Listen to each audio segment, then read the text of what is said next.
स्वीकारली. याने म्हटले की भगवान 3 युगात जीव नका घेऊन जाऊ, कमी घेऊन जा थोडे थोडे, आणि 4थ्या युगात कलियुगात कितीही जीव घेऊन जा, इतकी दया माझ्यावर करा. परमात्म्यास देखील माहीत होते की सतयुग त्रेता द्वापार युगात हे जीव जास्त दुःखी होत नाहीत आणि यांची पूर्वजन्माची बॅटरी चार्ज असते, त्यामुळेच हे सुखी असतात आणि हे विचार करतात की आम्ही राम आणि कृष्णाची भक्ती करतोय, कदाचित त्यामुळेच सुखी आहोत. म्हणूनच माझ्या ज्ञानास स्वीकार करू शकणार नाही, परमेश्वराला माहीत होते. म्हणून मालकांनी परमात्म्याने म्हटलं होतं की बाबा ठीक आहे, चौथा युग जब कलयुग आई तब हम अपना अंश पठाई और काल फंद छूटे नरलोई सकल सृष्टी परवानिक होई. परमात्म्याने म्हटलं होतं जेव्हा कलियुगात मी आपला दास पाठवेन आणि मग काळाची ही सर्व बंधने सुटतील आणि मग सर्व विश्व, मानव शरीरधारी प्राणी आणि सोबत जे मनुष्य, जे पशुपक्षी आहेत ते देखील मनुष्य शरीर धारण करतील आणि ते सर्व परमात्म्याचे नाम घेतील. सकल सृष्टी परवानिक होई. परवानिक म्हणजे दीक्षित होतील. आणि म्हणतात कलयुग बीते 5505 तब ये वचन मेरा होगा साचा और कलयुग बीत जावे जब एता. सकल म्हणजे सर्व प्राणी परमपुरुष पद चेता.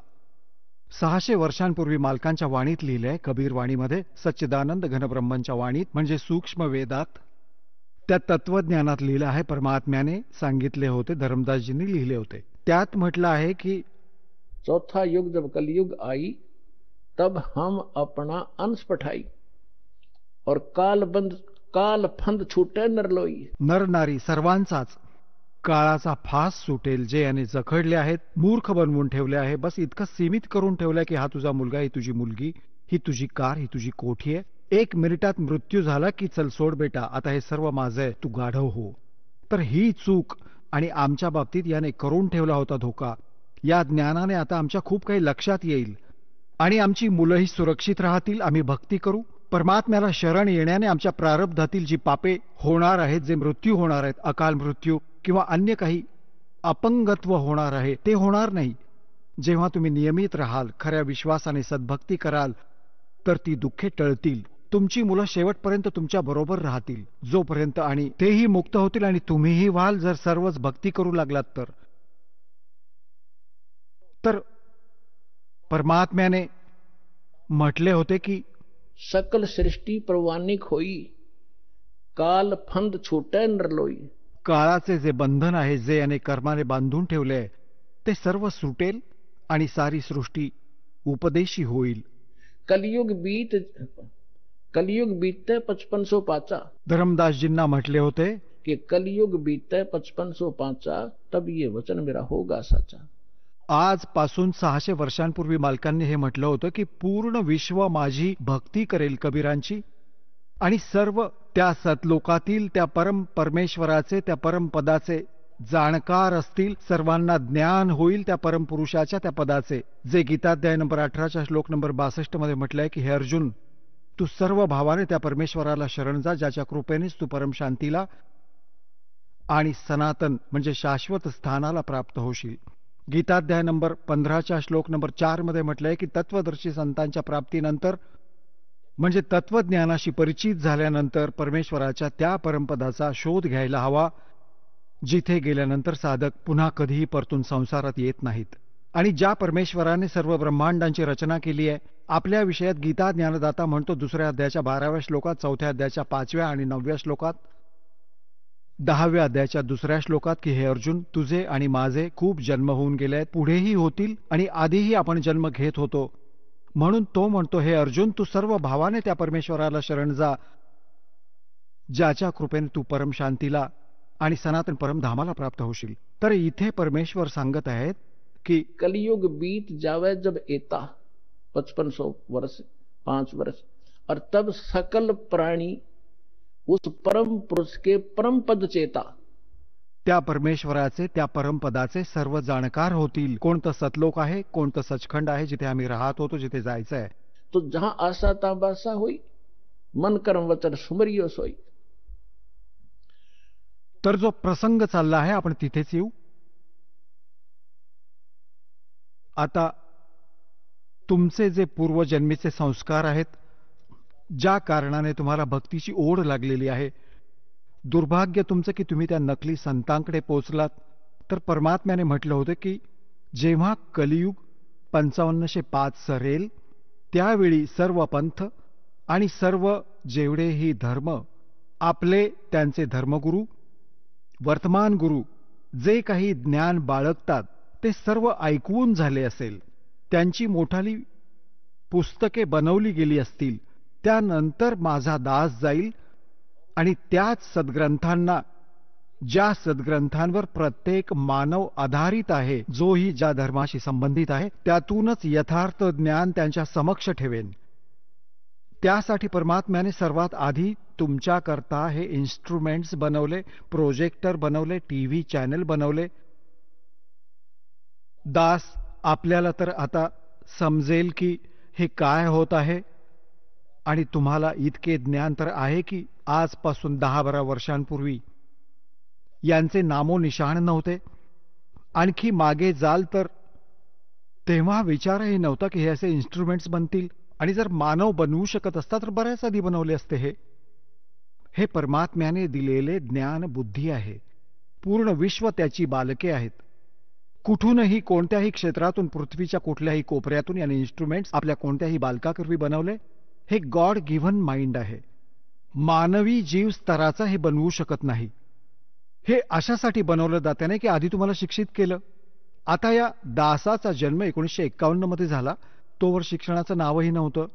एखाद दुसरा कोणी शिकत असे, आणि त्यानंतर तर एकदम पूरच आला. इतके आकर्षित झाले, कारण काहीही असो, भले रोजी रोटीसाठी सगळ्यांनी समर्पित केली आपली बालके. 20-20 वर्षांपर्यंत मुलामुलींना शिका शिका, आणि मग मालकांना दया करायची होती की याचा सदुपयोग यांनी करावा. हे इन्स्ट्रुमेंट तुमच्या समोर आहे. सद्ग्रंथांची तुम्हाला ओळख करून देत आहे दास, आणि याचा निष्कर्ष काढून परमात्म्याच्या ज्ञानाशी तुलना करत आहे.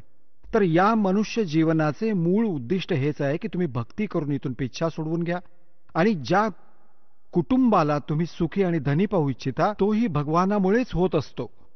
भगवान तुमची दोन्ही कामे करतील, इथेही सुख देतील आणि मोक्षही मिळेल. आता असा कोणी अडाणी असेल जो ही संधी घेणार नाही, तुम्ही सर्व ही गोष्ट स्वीकाराल.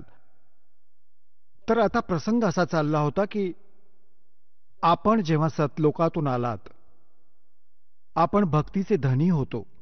या काळ भगवानाने आपली वर रेस्टॉरंट्स बनवून ठेवले आहेत. स्वर्ग, महास्वर्ग, प्रत्येक जेही देव आहेत त्या देवांचे, त्यांचे वेगळे लोक आहेत अलग, जसे विष्णू लोक, शिवजींचा लोक, ब्रह्माजींचा लोक आणि गणेशजींचा लोक असे. तर तिथे यांनी आपली रेस्टॉरंट्स बनवून ठेवली आहेत. तिथे जो विष्णूजींचा पुजारी जाईल, त्याने जितकी पुण्य केली आहेत, भक्ती केली आहे भगवानाची, तर त्याचा टॅक्स घेणार तो त्या रेस्टॉरंटमध्ये. 10%, कोणाचा 20% त्याच्या पुण्य कमाईतून. आणि तिथे सर्व सुविधा त्यांना देईन जशा हॉटेलमध्ये असतात. पैसे त्यांचेच असतील, पुण्यही त्यांचीच असतील. त्या पुण्यातून 10-20% हे देवता तुमच्याकडून टॅक्स घेत असतात. आणि जेव्हा तुमची ही पुंजी समाप्त होईल, पुण्य समाप्त झाल्यावर तुम्हाला 84 लाख योनीत गाढव कुत्री जेही संस्कार असतील तिथे पाठवेल. आणि आता आपण जे सतलोकात कसे जाणार? आमची भक्ती शास्त्रानुकूल नसल्याने आमच्या पूर्वजन्माचे जे संस्कार होते ते सतयुग, त्रेता, द्वापार युगात क्षीण झाले. आता चौथे युग जेव्हा कलियुग आले, आता यात तुम्ही पाहता की कुणी प्राणी सुखी नाही, कुणीच सुखी नाही. भले वरून तुम्हाला कितीही चिकना चुपडा दिसत असेल आणि भले प्रधानमंत्रीही दिसत असेल, त्याला चैन स्वप्नातही नसते. काही ना काही असा ताण त्याच्यात घर करून आहे की तो सांगूही शकत नाही. तर यासाठी परमात्म्याला हे माहीत होते की जेव्हा यांची पुण्य क्षीण होतील तेव्हा यांचे डोळे उघडतील, हे ती भक्तीही करून पाहतील, त्या संतांकडेही जाऊन भरकटून येतील ज्यांना हे संत मानतात, आणि तरीही हे आहे तसेच राहतील. तेव्हा आमच्या दासाकडे येतील. आणि तो असा मंत्र, समर्थांकडे ती शक्ती आहे की तुमच्या प्रारब्ध संस्काराच्या दुःखास प्रारब्धाच्या संस्कारासही तो बदलू शकतो. मासा घटे ना तिल बधे, विद ना लिखे जो लेख, और सच्चा सतगुरु मेट के ऊपर मार दे मेघ. आता सद्गुरू न मिळाल्याने भेड़ पूछ को पंडित पकड़े बादो नदी बिहंगा, गरीबदास वो भव जल डूबे जिनको नहीं साध सत्संगा. कबीर इस संसारे को समझाऊं के बारे, ये पूछ पकड़ के भेड़ की और उतरा चावे पारे. साधना तर नकली करतायत आणि वाट पाहतायत सुखाची आणि मोक्षाची. म्हणतात संशय शोक सराय में सोतक दिन राती, और जीवित जग में जूती पड़े फिर जम तोड़े छाती.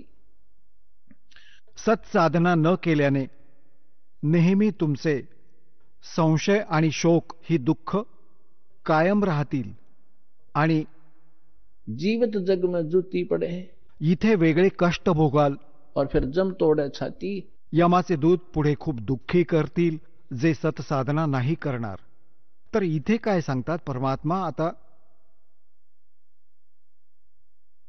आता जी साधना तुम्ही करत होतात ती शास्त्रविरुद्ध होती, आणि ज्या भगवानांवर ती सीमित होती ते भगवान कंप्लीट नव्हते. ते स्वतः नाशवान आहेत, त्यांचे जन्ममृत्यू होतात. परंतु सद्गुरू मिळाल्याने तत्वज्ञान रूपी प्रकाश आम्हाला मिळतो आणि त्याच आधारे आपण आपल्या त्या मार्गावर चालतो. कबीर साहेब म्हणतात, पीछे लग गया जाऊं था मैं लोक वेद के साथ, रस्ते में सतगुरु मिल गए वो दीपक दे दिया हाथ. लोकवेद दंतकथा जशा ऐकीव ज्ञानाने आपण साधना करत होतो त्याच आधारे आपण चालत होतो. आपण आपलंच उदाहरण देऊन आम्हाला समजावत आहेत की पीछे लग गया जाऊं था मैं लोक वेद के साथ, रस्ते में सतगुरु मिल गए और दीपक दे दिया हाथ. हा तत्वज्ञान रूपी टॉर्च दिला, कंदील दिला. आता याच्या प्रकाशात आपण खड्ड्यात दलदलीत काट्यात जाणार नाही. याच्या प्रकाशात आपण सुमार्गावर चालत ध्येयापर्यंत पोहोचू. आता आम्ही सांगतो जो प्रसंग सुरू केला होता की आपण इथे कशासाठी जन्मलो आहोत, आमचा उद्देश काय आहे आणि का जन्म मरण पावत आहोत. आम्ही आपल्या मुलांसाठी आमच्या संपत्तीचा संग्रह करण्यासाठी सगळं आयुष्यपणाला लावतो आणि आमच्याच समोर मुलाचा मृत्यू होतो किंवा आम्ही स्वतःच मरण पावतो. तर त्या समयी आमची बुद्धी काम करण्यायोग्य राहत नाही. केवळ हाहाकार, रडणे, हंबरणे. आता काय होईल, मुलांचं काय होईल, कुठे जाणार, तर एवढीच गोष्ट मनात असते. तर इथे परमात्मा आपल्याला आठवण करून देतात की आता तुम्हाला एक पर्याय दिला जात आहे की तुम्ही ही साधना करा जी शास्त्र अनुकूल आहे. आणि शास्त्र अनुकूल साधना या दासाच्या व्यतिरिक्त या विश्वात नाहीये. काही दिवसात बुद्धिमान आहात, तुमच्या समोर सगळे ज्ञान असेल.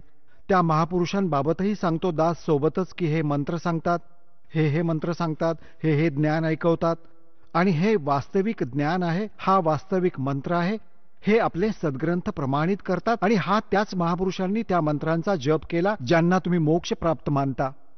त्यांच्या इतिहासाची ओळख तुम्हाला सांगितली जाते, ज्यामुळे एक या गुंत्याचं गूढ उकलण्यासाठी एका पॉइंटवर भरपूर उदाहरणं तुम्हाला दाखवावी लागतात.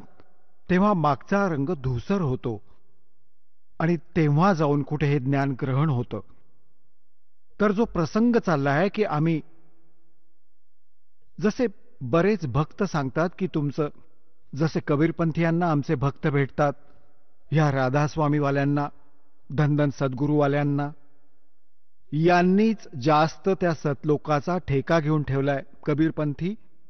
आणि ते नकली कबीरपंथी. कबीरपंथी असते तर मग काही प्रश्नच नव्हता.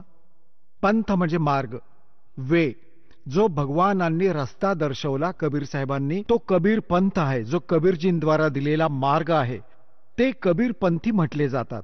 आता जसं इथे हिसारहून जात आहेत सिरसाच्या दिशेने आणि म्हणतात की आम्ही दिल्लीच्या दिशेने जातोय, आम्हाला दिल्लीला जायचंय, आम्ही दिल्लीपंथी आहोत. तर त्यांना कोण समजावणार की तुम्ही म्हणताय दिल्लीपंथी पण जात आहात सिरसापंथी, जात आहात शिरसाकडे आणि म्हणताय आम्ही दिल्लीला चाललो, म्हणवतात कबीरपंथी आणि जातायत काळाच्या पंथावर. तर ते परमात्म्याचे ज्ञान नव्हे आणि ती सद्भक्ती नव्हे, तर ते कबीरपंथी नाहीत. तसंही आता यांच्यावर शिक्का बसला कबीरपंथीचा, असं म्हणावं लागते आम्हाला समजावण्यासाठी की ती व्यक्ती आहे जी चुकीची साधना करत आहे. तर हे सर्व सतलोकाचा महिमा ऐकवतात आणि जेव्हा आमचे भक्त यांना सांगतात की असं असं तिथे चला चांगली साधना आहे, योग्य ज्ञान आहे, तर ते म्हणतात नाही, ते तर काळाचं नाव देतात, आधीपासून काळाची नावं देतात. काळ कुठले? तर ब्रह्मा विष्णू महेशचे, देवतांची पूजा सांगतात. पुण्यात्म्यांनो, ही ज्ञानाची कमतरता आहे. जेव्हा ज्ञान संपूर्ण होईल तेव्हा तुम्हाला कळेल की हे जे ब्रह्मा विष्णू महेश यांना तुम्ही वेगळं करू शकत नाही. जसं श्रीमद भगवद्गीता अध्याय नंबर 15 श्लोक नंबर 1 ते 4 मध्ये एक विशेष विवरण आहे की ही वर मुळे आणि खाली तिन्ही गुणरूपी शाखा असणारा उलटा लटकलेला संसाररूपी वृक्ष समजा, आणि त्याच्या तीनही गुणरूपी शाखा आहेत.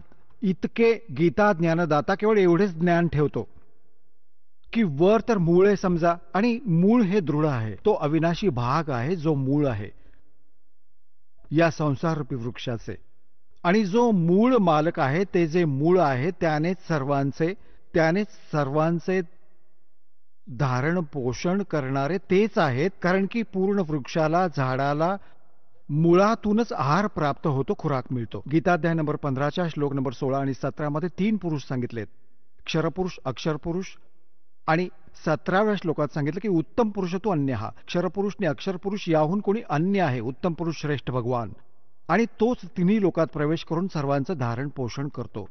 आता या 2 श्लोकांची लिंक त्या पहिल्या 4 श्लोकांची आहे 15व्या अध्यायातील. तर यात म्हटलं की उलटा लटकलेला एक संसाररूपी वृक्ष आहे, आणि जी तत्वदर्शी संताची ओळख सांगितली आहे की जो या संसाररूपी वृक्षाच्या सर्व विभागांना भिन्न भिन्न म्हणून सांगतो, स वेदवित, तो तत्वदर्शी संत आहे. 4थ्या अध्यायाच्या 34व्या श्लोकात जे तत्वदर्शी संताबद्दल म्हटले गेले आहे की त्याला शरण जा, त्याला विचार, त्याची ओळख सांगितली आहे की तो उलट्या लटकलेल्या संसाररूपी वृक्षाचे सगळे भाग सांगतो. स वेदवित, तो तत्वदर्शी संत आहे. तर 600 वर्षांपूर्वी परमात्मा स्वयं आले होते, आणि गीताध्याय नंबर 4 श्लोक नंबर 32 मध्ये जे सांगितलंय की ते सच्चिदानंद घनब्रह्म आपल्या मुखकमलातून अमृतवाणी सांगतात, ते तत्वज्ञान आहे, तो सर्व अध्यात्माचा निष्कर्ष आहे, आणि तो तत्वदर्शी संताकडेच असणार, आणखी कुठेही तुला मिळणार नाही. तर इथे परमात्म्याने 600 वर्षांपूर्वी त्या तत्वदर्शी संताची भूमिका, जशी त्यांची लीला आहे ते करतातच. जसे दासाने आता वेदांची उदाहरणे तुम्हाला सांगितली, रेफरन्स सांगितले होते, त्यात हेच लिहिले आहे की परमात्मा वर राहतो, वरच्या लोकात, सतलोकात, तिथून चालून येतो सशरीर, आणि इथे 3 प्रकारच्या स्थितींनी आमचे पालन पोषण करतो. एकतर तुम्हाला सांगितले सतलोकात राहतो, जेव्हा तिथे तर त्यांचं शरीर खूप तेजोमय असतं, करोड सूर्य मिळवा, करोड चंद्रमा एका रोमकुपाची त्यांची शोभा असते, इतकं तेज आहे. दुसरं, प्रत्येक युगात शिशुरूप धारण करून येतात, आणि कमळावर, म्हणजे कमल तर जळातच असते, सरोवरात येऊन ते आपला निवास करतात, शिशुरूप धारण करतात. तिथून त्यांना मग हे निस्संतान दाम्पत्य उचलून घेऊन जाते, आणि त्यांच्या संगोपनाची लीला त्या कुमारिका गायींच्या द्वारे होते. हा तर प्रथम स्तर. हळूहळू मोठे होतात, बालपणीच ते आपला महिमा आपल्या मुखकमलातून, लोकोक्तींच्या माध्यमातून, दोह्यांच्या माध्यमातून, शब्दावलींच्या माध्यमातून ते ज्ञान प्रसार करतात, कवींप्रमाणे आचरण करतात. लोक त्यांना कवीही म्हणू लागतात. काही प्रसिद्ध कवींच्यापैकी एक असतात ते, पण ते असतात परमात्मा. आता तिसरी स्थिती ती सांगितली आहे की तिसऱ्या स्थितीत ते कधीही, कुठेही, कोणत्याही संत किंवा कुणालाही संत रूपात, महापुरुषाच्या रूपात येऊन दर्शन देतात, त्यांना ज्ञान देतात, स्वतःशी परिचित करवतात. तर तिसऱ्या स्थितीतील महापुरुषांमध्ये दास आपल्याला बरेचदा सांगतो की आदरणीय धरमदास साहेबजींना भेटले, आदरणीय मलुकदास साहेबजींना भेटले, आदरणीय नानक देव साहेबजींना भेटले, आदरणीय आदरणीय दादू साहेबजींना भेटले, आदरणीय मलुकदास साहेबजींना भेटले, आदरणीय गरीबदास साहेबजी गाव छुडानी जिल्हा झज्जर हरियाणावाले यांना भेटले, आदरणीय घिसादास साहेबजी गाव खेकडा जिल्हा बागपूर झालं आता ते उत्तर प्रदेशवाले यांना भेटले, आदरणीय रामानंदजी स्वामी रामानंदजी हे 104 वर्षांचे ब्राह्मण होते जेव्हा परमात्मा ती दुसऱ्या प्रकारची लीला करत होते, शिशुरूप धारण करून 5 वर्षांचे असताना लीला करत होते. 104 वर्षांच्या ब्राह्मणास सर्व वेद आणि गीतेमध्ये पराजित केले होते. तेव्हा त्या महापुरुषाने परमात्म्याची शरण घेतली होती, त्यांना सचखंडास घेऊन गेले होते. सर्व महापुरुषांना स्वतःशी परिचित केले होते की मी कोण आहे, जे तुमचे वेद सांगतात मी तोच आहे आणि मी वर राहतो, तिथून चालत येतो आणि इथे ज्ञान देतो. तर त्या महापुरुषांनी स्वतः पाहिलं सचखंडात जाऊन, मग परत सोडलं त्यांना. तेव्हा रामानंदजींनी म्हटलं होतं की तुम साहेब तुम संत हो, तुम सतगुरु तुम हंस, और गरीबदास तेरे रूप बिना और न तुझा अंश. तुम्हीच साहेब आहात, तुम्हीच सद्गुरू आहात. साहेब तुम्ही भगवान तर आहातच, आपण सत्य ज्ञान देणारे सद्गुरूही आपणच आहात. आणि तुमच्यामध्ये एका भक्ताची लक्षणे आहेत. आपण जसे परमात्मा आले होते कबीरदास आमच्यासाठी एक रिहर्सल करून गेले की इथे वायफळपणा चालणार नाही, जितके भगवानाच्या आधीन व्हाल तितका तुमच्या जवळ येईल. आदिनी के पास है वो पूर्ण ब्रह्म दयाल, मान बड़ाई मारियो बेअदबी श्रीकाल. आम्हाला सर्व परमात्मा भक्तीची लक्षणंही सांगून गेले आहेत आणि त्यामुळे होणाऱ्या हानींचाही परिचय दिला आहे आणि कशा प्रकारे तुमची भक्ती नष्ट होते त्याची ही माहिती दिली आहे आणि कशी सुरक्षित राहील. जैसे माता गर्भ को राखे यत्न बनाए, ठेस लगे तो छन होवे तेरी ऐसे भक्ती जावे. पुण्यात्म्यांनो, जेव्हा तुम्हाला या भक्तीची किंमत कळेल, जसा एखाद्या भगिनीला गर्भ राहतो मातेला, आणि मग तिला माहिती आहे कशी, तिला रात्री ही चिंता असते की कुठे माझे बालक, माझं बाळ खराब नको व्हायला, वेडा वाकडा पाय पडायला नको. रात्री कूस बदलतानाही दचकते, ती सजग असते की माझ्या बाळावर दाब नको यायला. तेव्हा ती त्या गर्भरूपी हिऱ्याला सफल करते. अशाच प्रकारे परमात्मा सांगतात, जैसे माता गर्भ को राखे यत्न बना, और ठेस लगे तो वो खराब हो जा, तेरी ऐसे भक्ती नसावे. तर या भक्तीत तुम्हाला मर्यादा खूप गरजेची आहे, सावधानी. आता परमात्म्यामुळे तुम्हाला सद्भक्तीही मिळाली, दास देखील मिळाला, तुमच्यात भक्ती प्रवेशही करवली. आता त्या हिऱ्याला तुम्हाला सुरक्षित ठेवावं लागेल. जराशा बेजबाबदारीने ती गोष्ट भक्तिहीन व्हाल, मग पुन्हा तिथेच पुन्हा सुरुवात करू नव्याने. तर तिला इतकं भिवून त्या भक्तीला सफल करा. आता जो प्रसंग चाललाय की आता आपण भक्ती कशी सफल करणार आणि कशी आपल्याला परमात्म्याची प्राप्ती होईल, हे यात मूळ कारण आहे. आता आपण कुठे, जसा प्रसंग चालला होता की आपण हे सांगतो की तुमचे गुरुजी देवी देवतांच्या पूजा देतात, ही पूजा नव्हे यांची. जसं आपणास सांगितलं होतं की जशी पतिव्रता मुलगी असते, ती त्या पूर्ण कुटुंबात जर प्रेमाने राहत असेल तर खूप चांगली भाग्यवान म्हटली जाते. आणि जी जर असं म्हणेल आपल्या पतीशिवाय इतरांशी नीट बोलत वागत नसेल, त्याचाच स्वयंपाक करेन, त्याचेच कपडे धुवेन, तर मग ती भांडणाचं कारण होईल. तर पतिव्रता असूनही आता बिनकामाचीच आहे. तर म्हणून आपण इथे भक्ती करू. आणि हे ब्रह्मा विष्णू महेश आमचे अंश आहेत, वेगळे नाहीयेत. जसा प्रसंग चाललाय तिथे परत येऊ की परमात्म्याने सांगितले की अक्षर पुरुष एक पेड़, हाँ तुम सतगुरु तुम संत हो, तुम साहेब तुम संत हो, तुम तो सतगुरु तुम हंस. आता रामानंदजींनी सांगितलंय की तुम्हीच भगवान आहात आणि तुम्हीच सद्गुरू आहात, खरं ज्ञान देणारे. तर 600 वर्ष आधी परमात्म्याने येऊन सांगितले होते. अक्षर पुरुष एक पेड़ है, म्हणजे एका सद्गुरूची भूमिका केली तर ते भगवान तर आहेतच. वेद सांगतात की तो परमात्मा येऊन इथे खरं ज्ञान देतो, लोकोक्तींच्या माध्यमातून, दोहावलीच्या माध्यमातून आपल्या ज्ञानाचा प्रसार करतो, ज्या कारणाने लोक अज्ञानाने त्यांना कवी म्हणू लागतात, पण ते परमात्मा असतात. अक्षर पुरुष एक पेड़ है, सरपुरुष वाकी डार. ज्योती निरंजन याला क्षरपुरुषही म्हणतात. आधी तुम्हाला डिफाईन केले होते. और तीनों देवा शाखा है, वाई पात रूप संसारी.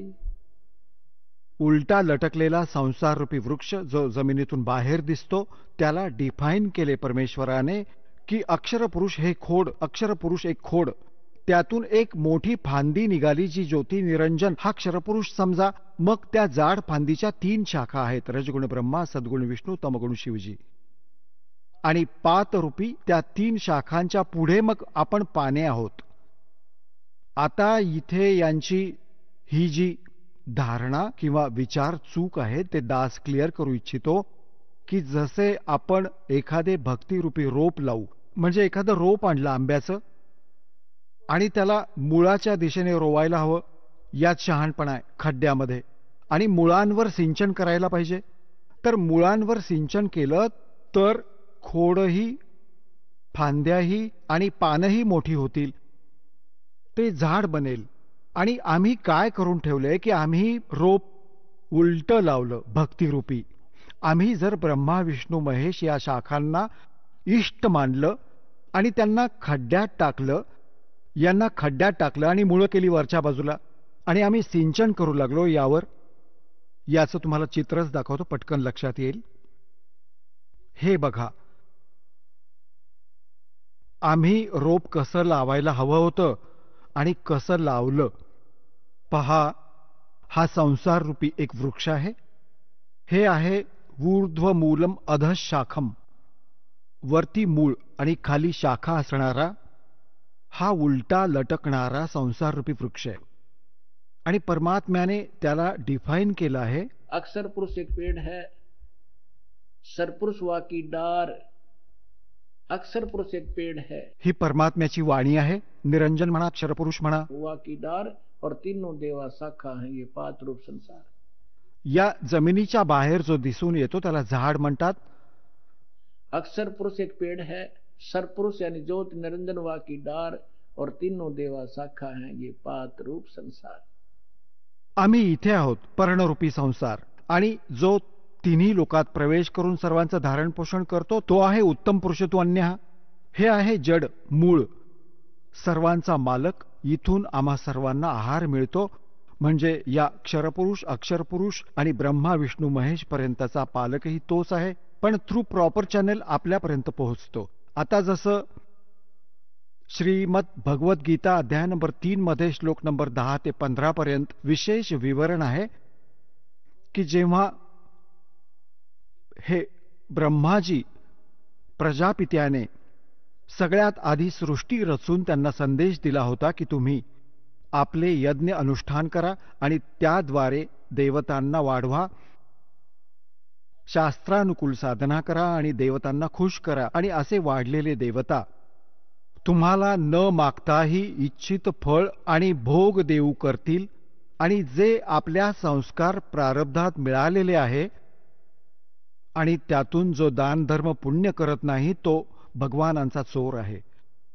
मग 15व्या, मग 14व्या, 15व्या श्लोकात स्पष्ट केलं आहे की त्या परमात्म्याला जो सर्वांचे पालन पोषण करतो, जो परमक्षर पुरुष आहे, त्याला इष्ट रूपात मानून सर्व धार्मिक अनुष्ठाने करायला हवीत, ज्याने आपणास सर्व लाभ प्राप्त होतील. तर आम्हाला पूर्ण परमात्म्याला इष्ट मानून मुळाची पूजा करवतात. आणि या ब्रह्मा विष्णू महेश यांना आपोआप ते आमचे संस्कार शुभ होऊन यांच्याकडे पोहोचतात. आता जसं हे तर आपण झाड पाहिलं, आता तुम्हाला रोप दाखवतो की तुम्ही किती लोक म्हणतात की रामपाल तर आमच्या देवतांना सोडवतो म्हणून आम्ही ती साधना नाही स्वीकारत. हे तर बालक आहेत, बालबुद्धी ज्ञान असणारा व्यक्ती अशीच भाषा बोलत असतो. जेव्हा त्यांना ज्ञान होईल, जेव्हा माहीत होईल की दास काही नाही, ना देवता सोडवतो, तुम्हाला त्या देवतांची नीट पूजा करण्याची साधनेची पद्धत सांगतो, ज्यामुळे आपल्याला लाभ होईल, आपले जीवन सफल होईल. आता बघा, आपण एखादं रोप आणलं तर ते हे असं लावायला हवं आणि सामान्य माणूस हे स्वीकार करेल, सरळ रोवलेलं भक्तिरूपी रोप. आता हे मूळ आहे, पूर्ण परमात्मा परम अक्षर पुरुष मूळ आहे.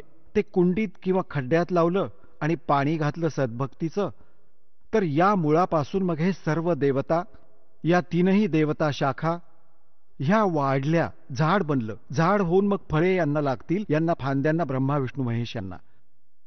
आता इतके अडाणी कोण असतील? तो मूर्खच असेल जो म्हणेल की माळी मुळाची पूजा करतो आणि फांद्या तोडून फेकायला सांगतो. मग त्या पूजेचा फायदा काय झाला? फांद्यांनाच तर फळे लागतील. ब्रह्मा विष्णू महेशच तुमचे शुभ संस्कार अशुभ संस्कार जसेही असतील हेच देणार तुम्हाला. हे कंट्रोलर आहे तिथले.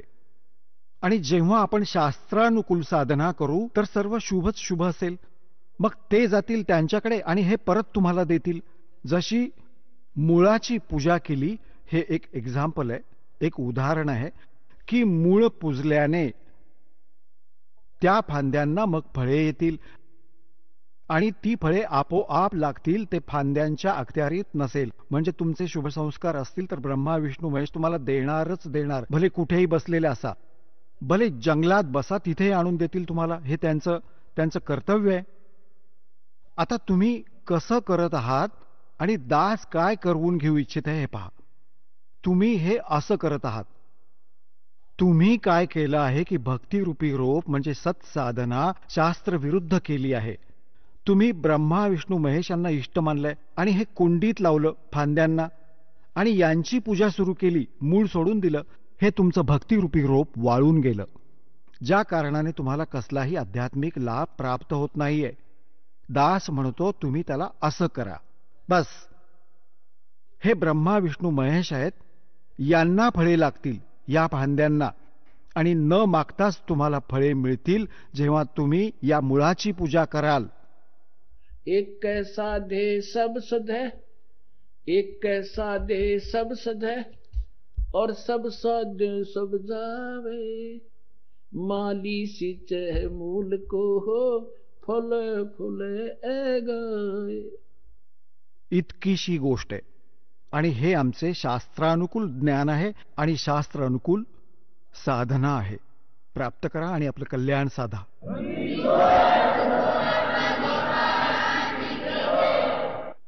पुण्यात्म्यांनो, सौभाग्य आहे तुमचं की तुम्हाला हे अमृतवचन तत्वज्ञान ऐकायला मिळालं आणि परमात्म्याची दया झाली ना. या काळाच्या घाण्यात आमचे आजोबा मेले, पणजोबा मेले आपल्या कुटुंबाच्या पोषणामध्ये, आणि हे इथवर तुम्हाला आणायचे कारण हे परमात्माच आपल्यावर दया करीत आहे, हे सत्य माना. नाहीतर एक पाऊलही टाकू देणार नाही. हा काळ असा दुष्ट आहे. तुमच्यावर परमात्म्याची कृपादृष्टी वेगळी आहे की तुम्ही इथे पोहोचलात, हे नक्की जाणून घ्या. तर म्हणून पूर्ण ज्ञान ऐका. तुमच्या हृदयात जो मळ आहे तो सर्व स्वच्छ होईल, भगवान विराजमान होतील, सर्व कामे ठीक होतील, तुमचे रोग जातील, तुम्हाला धन मिळेल आणि मोक्ष मिळेल. सतलोकात जाऊ, विमानात बसून जाऊ.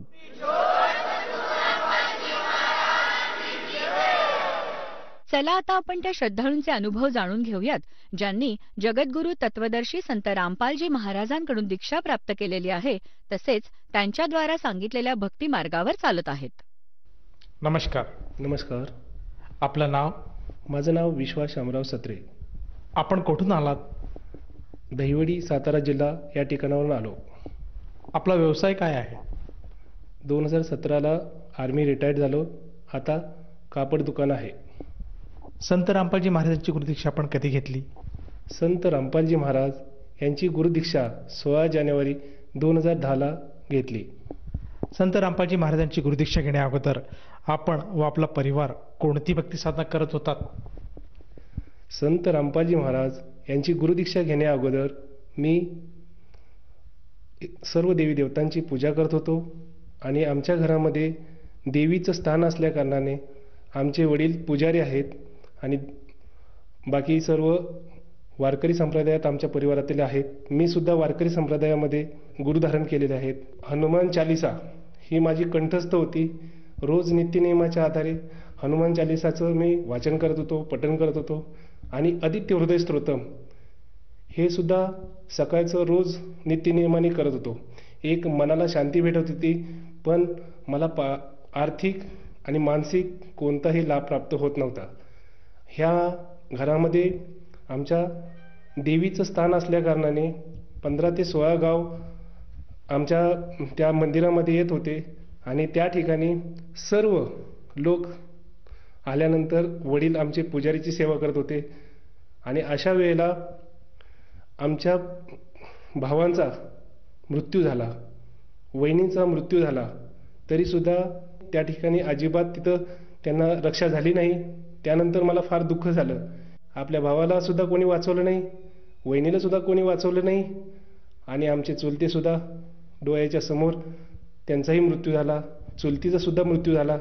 मग तर माझी देवावरनं पूर्णपणे श्रद्धाच उडली की ज्या ठिकाणी एवढी आपण असंख्य पूर्ण परिवार, ज्या देवीची साधना सर्व परिवार करत असून सुद्धा आपल्या घरातील एवढे मोठे दुःख सुद्धा देवीने आपल्याला दूर केलेलं नाही.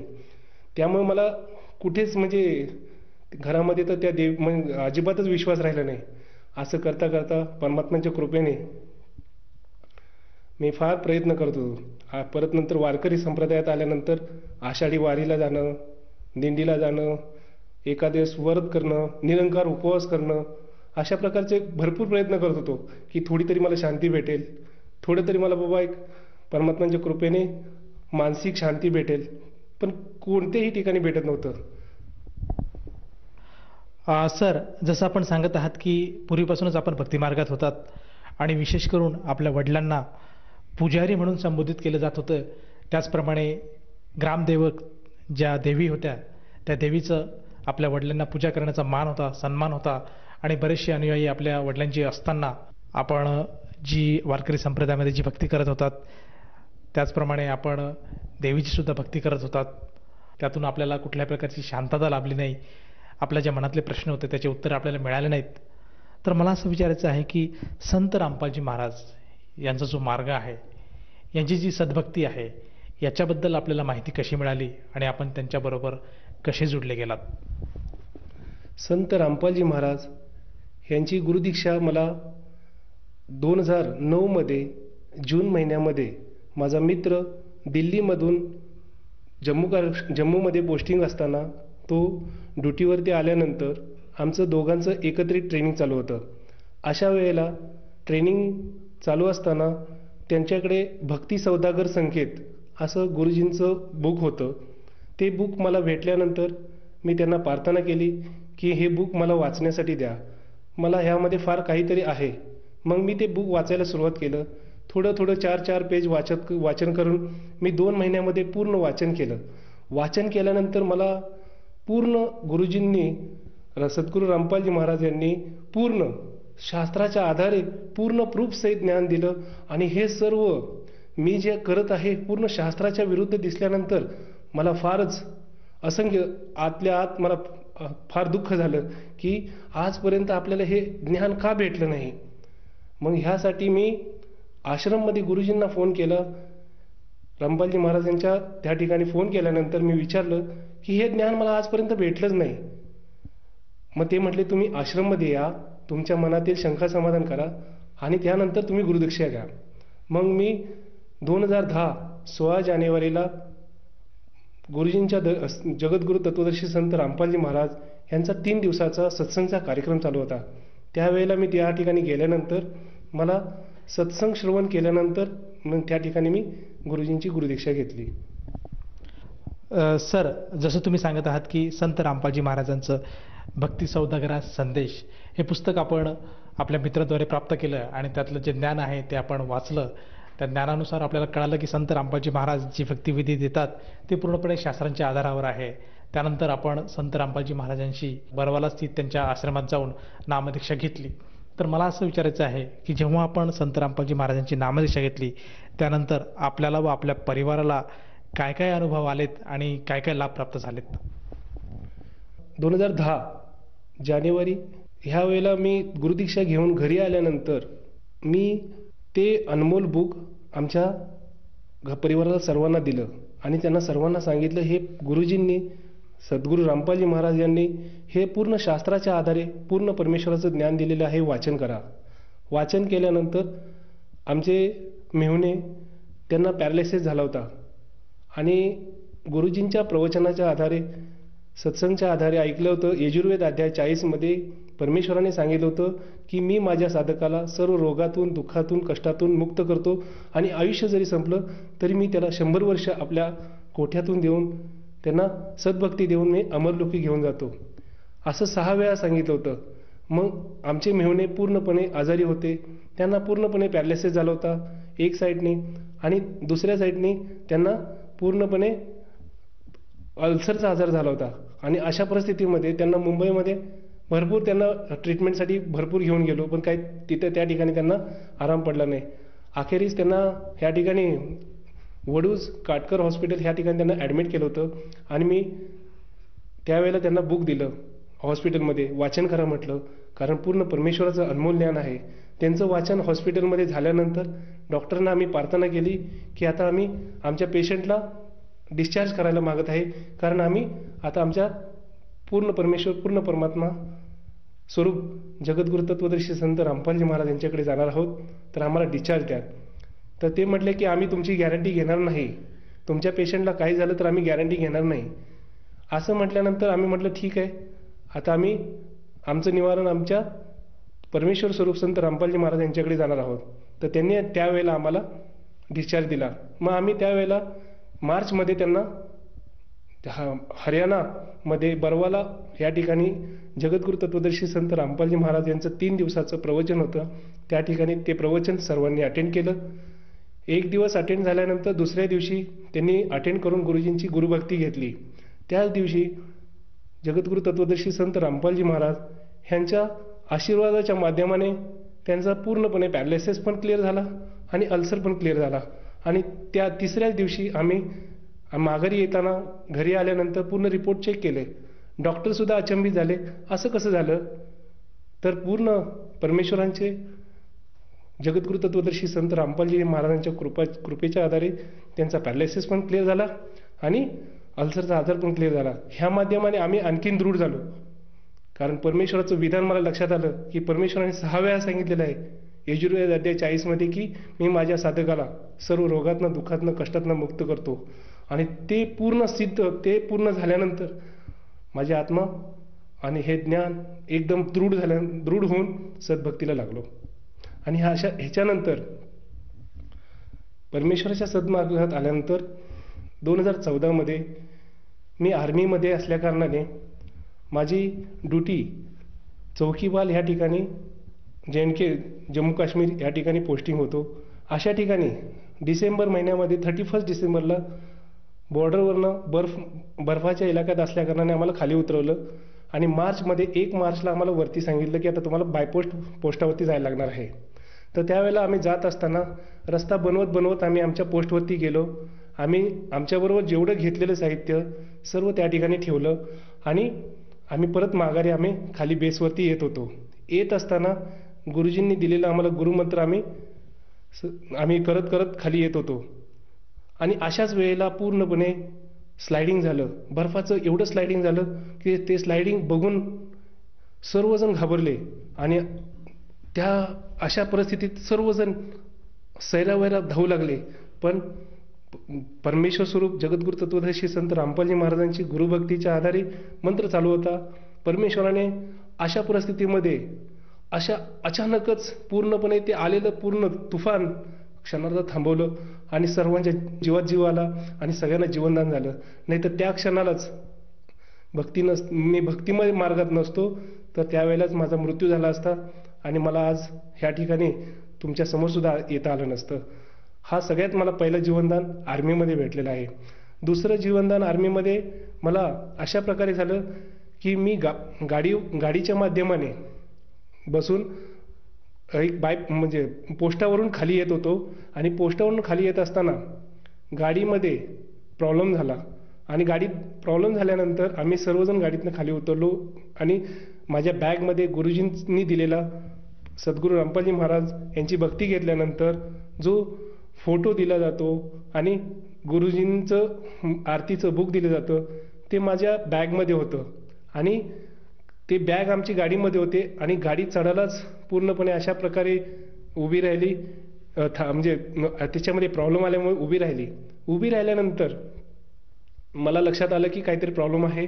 आम्ही खाली उतरलो आणि त्या क्षणार्धामध्ये गाडी अशी रिव्हर्समध्ये निघाली आणि पाठीमागे 100 मीटर वरती दुसरी गाडी होती. त्या गाडीमध्ये सर्व पॅसेंजर बसले होते. आता मला असं वाटलं की आता ही गाडी पूर्णपणे त्या गाडीवरती जाऊन पूर्णपणे सर्वचे सर्व लोक मृत्युमुखी पडणार. त्याच वेळेमध्ये मी आपल्या गुरुजींना सद्गुरू परमेश्वर स्वरूप जगद्गुरू तत्वदर्शी संत रामपालजी महाराजांना धाव घेतली, हाक मारली, परमात्मा तुमचा फोटो आणि जे आज गुरु रामपालजी महाराज माझा जो आरतीचं बुक आहे ते सुद्धा आज गाडीबरोबर पूर्णपणे दरीमध्ये जाणार आहे परमात्मा. आणि ते गाडीच्या पाठीमागे पळत गेलो. परमात्माने एका क्षणार्धात गाडीवरती जाणार त्या क्षणार्धामध्ये गाडीला पूर्णपणे कोणतरी गाडीमध्ये बसून पूर्णपणे गाडी जागेवरती फिरवली आणि पाठीमागे झाडाला लावली. आणि ते सर्वचे सर्व लोक 6 लोक गाडीमध्ये बसलेले पूर्णपणे त्यांचं जीवनदान पण भेटलं. आणि परमेश्वराच्या कृपेने माझं जे गुरुजींनी सद्गुरू रामपालजी महाराज यांनी जे दिलेलं माझं आरतीचं बुक, परमात्माचा फोटो आणि जे साहित्य होतं ते परत मला भेटलं आणि सर्वांचं जीवनदान झालं. ह्यामध्ये जर त्या गाडीतनं आम्ही उतरलो नसतो तर त्याच वेळेला आमचा त्यावेळेला सुद्धा मृत्यू झाला असता. तरी अशा प्रकारे मला 2 आर्मीमध्ये असताना जगद्गुरू तत्वदर्शी संत रामपालजी महाराज यांच्या भक्तीच्या आधारे मला 2 वेळा जीवनदान भेटलं. सर, जसं आपण सांगत आहात की संत रामपालजी महाराजांच्या सद्भक्तीत असल्यामुळे आपल्याला आर्मीत असताना 2दा जीवनदान मिळालं. तर मला असं विचारायचं आहे, हे जीवनदान तर आपल्याला मिळालंच आहेत, तर या व्यतिरिक्त सुद्धा संत रामपालजी महाराजांची सद्भक्ती करत असताना आपल्याला व आपल्या परिवाराला आणखीन काही लाभ प्राप्त झालेत का? जगद्गुरू तत्वदर्शी संत रामपालजी महाराज यांची सद्भक्ती घेतल्यानंतर मी 2017 आर्मी रिटायरमेंट घेऊन आम्ही घरी आल्यानंतर मला एक व्हायरल इन्फेक्शन झालं. ह्या व्हायरल इन्फेक्शनमध्ये माझ्या शरीरामधील प्लेटलेट एक 70,000 झाल्या आणि माझं HB हे 7 ग्रॅम झालं. अशा परिस्थितीमध्ये मला डॉक्टरांनी सांगितलं की तुम्ही ब्लड टेस्ट करा, तुमचा रिपोर्ट चेक करा आणि तुम्हाला ट्रीटमेंट लवकरच घ्या. तर मी पूर्णपणे त्यांना मी चेकअप केलं. ब्लड टेस्ट केल्यानंतर मला हे रिपोर्ट आले, ज्यामध्ये 7 ग्राम फक्त ब्लड राहिलं होतं आणि 70,000 फक्त प्लेटलेट राहिल्या होत्या. त्यांनी मला 3 ऑप्शन दिले. पहिलं ऑप्शन सांगितलं की तुम्ही 6 महिने तुम्हाला मेडिसिन खावे लागतील आणि त्यानंतर तुमचं ब्लड आणि प्लेटलेट रिकवर होतील. त्यांनी दुसरं ऑप्शन सांगितलं की तुम्हाला ॲडमिट व्हावं लागेल, की एक दिवस आड तुम्हाला सलाईनच्या माध्यमाने, इंजेक्शनच्या माध्यमाने तुम्हाला त्या माध्यमाने तुमचं रिकवर केलं जाईल. हे तिसरं ऑपरेशन सांगितलं की तुम्ही पूर्णपणे ॲडमिट व्हा आणि ट्रीटमेंट चालू ठेवा. त्यावेळेला मी म्हटलं आता मी जगद्गुरू तत्वदर्शी संत रामपालजी महाराज यांची सद्भक्ती घेतलेली आहेत, आता माझे सर्व दया करणार माझ्यावरती आणि मी तेच आपली सेवेमध्ये राहिलो. अशाच पद्धतीनं ज्या वेळेला माझी पूर्ण सेवा जी चालू होती ती संपल्यानंतर मी हॉस्पिटलमध्ये गेलो, ॲडमिट झालो. ॲडमिट झाल्यानंतर मला त्यांनी ट्रीटमेंट सुरू केली. ट्रीटमेंट सुरू केल्यानंतरच सलाईन लावली होती. माझी गुरुजींनी सद्गुरू रामपालजी महाराजांनी जो मला गुरुमंत्र दिला होता त्या मात्र मी मंत्र करत असताना साक्षात पूर्ण परमेश्वर, पूर्ण परमात्मा जगद्गुरू तत्वदर्शी संत रामपालजी महाराज परमेश्वर स्वरूपामध्ये येऊन माझ्या साक्षात येऊन मला आशीर्वाद दिला आणि मला सांगितलं, बेटा जीवनदान दिलं आहे तुला, तू आता भक्ती कर, असं सांगून मला परत परमात्मा अंतर्ध्यान झाले. हा मला त्या ठिकाणी 3रं जीवनदान झालं. त्यानंतर 2 महिन्यानंतरच कालावधीमध्ये परत माझ्या शरीरामध्ये परत व्हायरल इन्फेक्शन झालं आणि त्या माध्यमाने माझ्या शरीरामधील एकदम 30,000च फक्त माझ्या शरीरामध्ये फक्त 30,000 प्लेटलेट राहिल्या आणि फक्त 5 ग्रॅम राहिलं. आणि पूर्ण सर्व MD डॉक्टरांनी सर्व चेकअप केल्यानंतर म्हटले की आता तुमची ट्रीटमेंट आता तुम्ही मला कोणत्याच हॉस्पिटलमध्ये घेतलं नाही. अखेरीस मला ते सांगितलं की तुम्ही तुमच्या आर्मी हॉस्पिटलमध्ये जावा आणि त्या ठिकाणी तुमची ट्रीटमेंट करा. आणि आर्मी हॉस्पिटलमध्ये मी गेलो, त्या ठिकाणी पूर्ण बेड फुल होते आणि त्या डॉक्टरांनी सुद्धा सांगितलं की आता बेड फुल आहेत, तुम्ही आता मेडिसिन घ्या आणि घरी जावा. आता अशा परिस्थितीत ज्या डॉक्टरांनी मला, सर्व MD डॉक्टरांनी मला सांगितलेलं की तुमची ट्रीटमेंट आता इथं होणारच नाही आहे, आता तुम्हाला रक्त भरून सुद्धा, कारण ही वेळ अशी झाली होती की डॉक्टरांनी मला सांगितलं की आता तुम्ही 5 ग्रामच्या आतमध्ये आला आहात की आता कोणत्याही शरीरामधून कोणत्याही पार्टच्या माध्यमाने ब्लड निघून तुमच्याबरोबर काहीतरी फार अनहोनी घडेल. त्यामुळे सर्व घरातले थोडेसे घाबरले होते. पण नाही म्हटलं, आपल्याबरोबर जगद्गुरू तत्वदर्शी संत रामपालजी महाराजांची सद्भक्ती आहे, परमात्मा स्वरूप रामपालजी महाराज आपल्याबरोबर आहेत, आपण सद्भक्ती मार्गात आहोत. त्यामुळं भक्ती करत राहायचं आहे आपल्याला. आणि अशा पद्धतीने करत राहिल्यानंतर गुरुजींना प्रार्थना अरदास नंबरवरती अरदास लावली. गुरुजींनी आम्हाला अरदासच्या माध्यमाने त्याचं निवारण सांगितलं आणि त्याच माध्यमाने 4 दिवसामध्ये त्या जगद्गुरु तत्वदर्शी संत रामपालजी महाराजांची दयादृष्टी झाली आणि त्या माध्यमाने मला जो त्रास होता पूर्णपणे क्लिअर झाला. सर, जसं आपण सांगत आहात की संत रामपालजी महाराजांच्या शरणात असल्यामुळे आणि त्यांच्या सद्भक्तीमुळे आपल्यावर जे येणारे संकट आहेत ते आपोआपच दूर होत गेले आणि आपल्यावर ज्या काही व्याधी आपल्याला होत होत्या त्यातून आपल्याला निवारण मिळालं. तर मला असं विचारायचं, ह्या ते लाभ आपल्याला झालेत, शारीरिक लाभ आपल्याला वारंवार होतच गेलेत, तर ह्या व्यतिरिक्त सुद्धा संत रामपालजी महाराजांच्या सद्भक्तीमुळे आपल्याला आणखीन काही भौतिक, आर्थिक, मानसिक अशा स्वरूपाचे काही लाभ प्राप्त झालेत का? सर्वप्रथम जगद्गुरु तत्वदर्शी संत रामपालजी महाराज यांची सद्भक्ती पूर्ण शास्त्राच्या आधाराने भेटल्या कारणाने मला एक आत्मकल्याणाचा मार्ग भेटला आणि जन्ममरणाच्या फेऱ्यातनं मुक्त होण्याचं पूर्ण अनमोल आणि सज्ञान भेटलं. त्यामुळे मला आत्मिक लाभ, आनंद फार झाला. आत्म्याला आनंद आणि मानसिक शांती पण मला भरपूर भेटली. त्यानंतर अशा परिस्थितीनंतर आम्हाला परमेश्वर स्वरूप जगद्गुरु तत्वदर्शी संत रामपालजी महाराज यांची सद्भक्ती घेतल्यानंतर आमच्या परिवारामधील सर्व लोक दुःखी झाले, कारण ते देवीची साधना करत होते आणि आम्ही पूर्ण परमेश्वर, पूर्ण परमात्मा स्वरूप कबीर साहेबांची सद्भक्ती करत होतो, पण हे त्यांना आवडत नव्हतं. अशा पद्धतीनं घरातून त्यांनी आम्हाला बाहेर घेतलं, म्हटले की तुम्ही तुमचं घरी अलग राहा. अशा परिस्थितीत अलग राहिल्यानंतर आता घरी घर नाही, आपल्याला काहीच नाही आहे. अशा परिस्थितीत जगद्गुरु तत्वदर्शी संत रामपालजी महाराजांना अरदास नंबरवरती प्रार्थना लावून सांगितलं गेलं आणि त्यानंतर गुरुजींच्या आणि पूर्ण परमेश्वर परमात्मा रामपालजी महाराजांच्या कृपेने आम्हाला घर नव्हतं, परमेश्वराच्या कृपेने घर दिलं. मला जागा नव्हती, जागा दिली. आर्थिक भरपूर लाभ झाले आणि एवढे लाभ झाले की परमात्मा क्षणोक्षणी आपल्या पाठीशी आहेत असं सारखं वाटतं.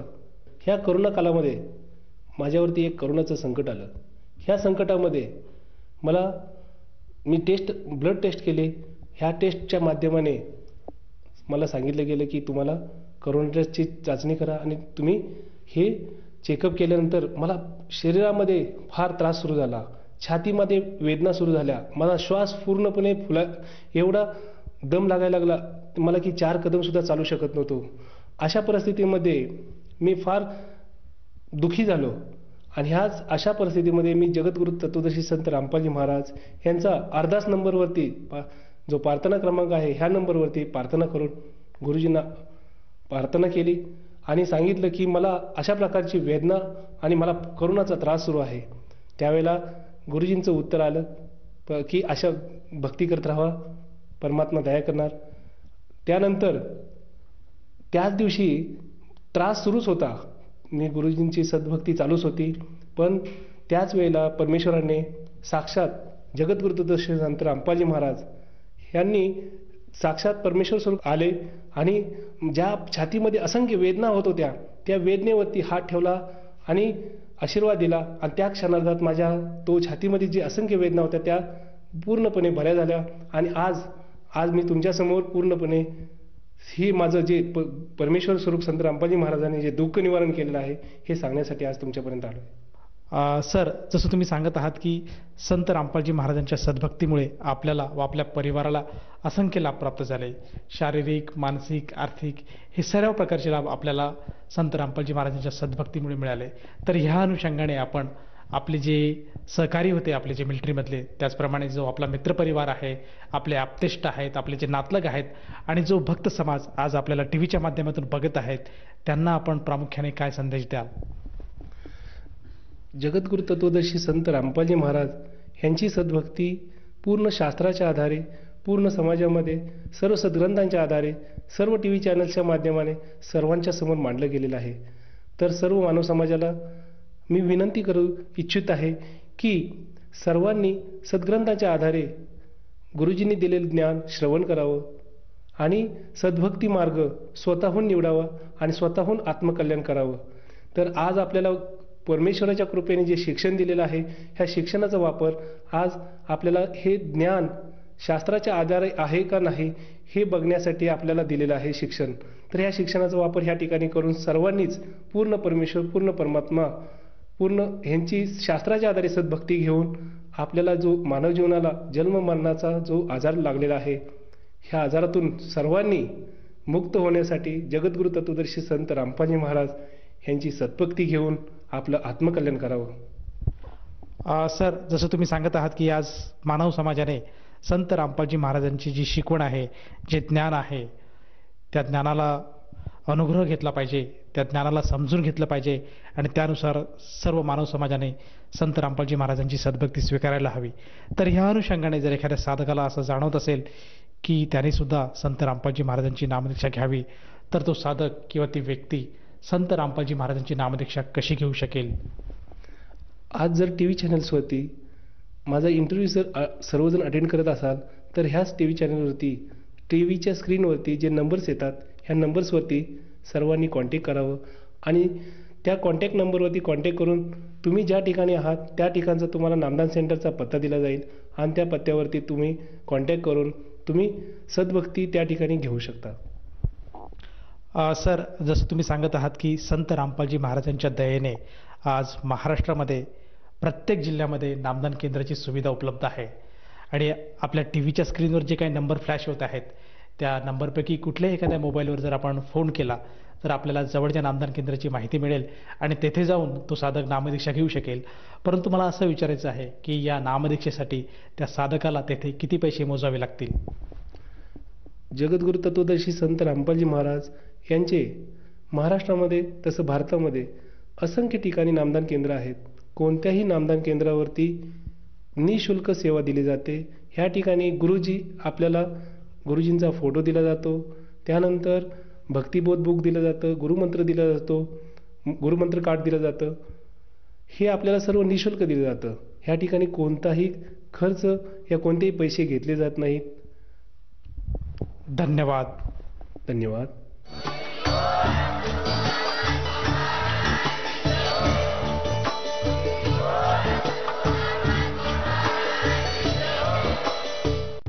आपण ऐकत होता जगद्गुरू तत्वदर्शी संत रामपालजी महाराजांचे मंगल प्रवचन. निशुल्क नामदीक्षा प्राप्त करण्यासाठी आणि अधिक माहितीसाठी संपर्क करा 7030303951 7030303952. आमची वेबसाईट आहे www.jagadgururampalji.org.